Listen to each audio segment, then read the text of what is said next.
I'm Rochelle Nixon, and this is my concept for my maths resource. Now, as you can see, I am getting rained quite wet, and so is my stuff, unfortunately, but the show must go on. So I've designed this activity specifically for my grade 4's term 1s. They're really going through that transition activity between grade 3 and grade 4, and we need to make this fun and special and inclusive for them. They are going to be focused on adding 3-digit numbers. Okay, for now we are focusing on adding with multiples of 5, adding with multiples of 10, adding with multiples of 20, and adding with units. So here we have an outline of my activity and what it looks like and what numbers I used for my specific version. And here we have an aerial view so we can see the scale and the scope of the board game. As you can see, I've set up a life-size board game for my students. I am still raining wet and my papers are still raining wet, but ideally when this becomes a permanent resource, your papers will be laminated and this will either be traced onto the ground with ropes or with paint. Because our ultimate goal for this is to make it fun enough that kids will do these drills on their own as a game, during break, during PE, during the first 10 minutes of class, when they first get there in the morning. That is really our goal. Make it very student-led. So how this is going to happen is 5 students at a time. Let's say we have a class of 20. 5 students at a time are going to form a group and are going to start on the starting block. We will have our peanut gallery there to the side. Now, each student needs to be assigned a number between 99 and 120, for example. You can really assign this based on skill level, based on where the student is at, what you know about them. You can also assign it randomly. It depends totally on you. So it begins with our easy section. If I'm, for example, assigned the number 101, I'm getting very wet, I would need to say my entire sum before I can move forward, and I need to be assigned a gross motor skill while I move forward.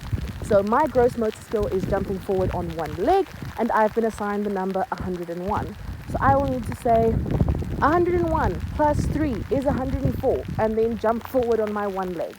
This gross motor skill can change as often as you want it to. I recommend every 5 turns, and it can be recommended by either you, the teacher, or by your peanut gallery. Let the kids enjoy this. Let it be a thing of Simon Says. This is very carefully leveled to begin very easy, get students into it, move on to medium difficulty, and then have a short stint of high difficulty before reverting back to easy to rebuild any speed or confidence that was lost during our difficult period. So, again, students will move forward using their gross motor skills.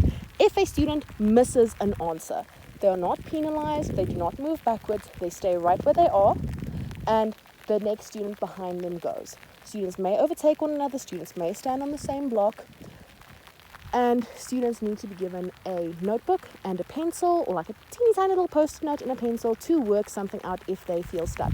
Under no circumstances are your students allowed to feel stuck or discouraged, because that is going to remove the fun element out of this game. So we obviously have our standard part that we are following now. That follows our pattern again of easy, medium, difficult. For our more gifted students or students that want a challenge, they can decide to go onto the more difficult path.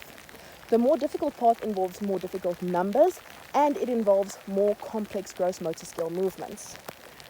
So, for example, I would now have to move completely diagonally. So my command is still jump on one leg, and I would need to say, so my number was 101 plus 7 is 108, and now I need to add plus 43, and I need to complete my movement diagonally. So I still need to jump on one leg, but diagonally.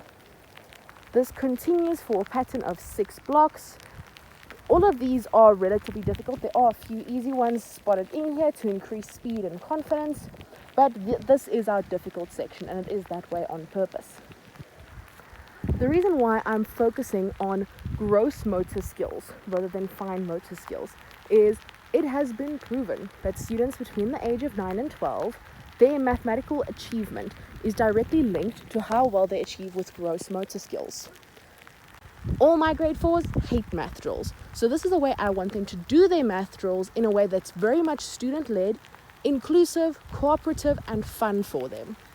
Gross motor skill drills also need to be done quite often, but during PE, gross motor skills might be out of reach for some kids. They might feel hot, they might feel tired, they might not want to do it.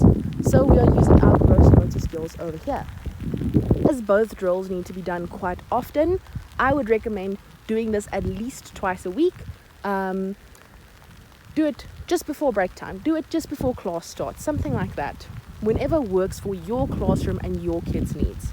You can make this a weekly challenge as well for the kids and let them play it on their own. You just have your laminated papers and you have different sets of numbers for the students to work with that they can mix and match on their own. I now did not laminate my papers, which I'm very sorry for because they're getting quite wet. But the goal of this is, again, let it become a game for them.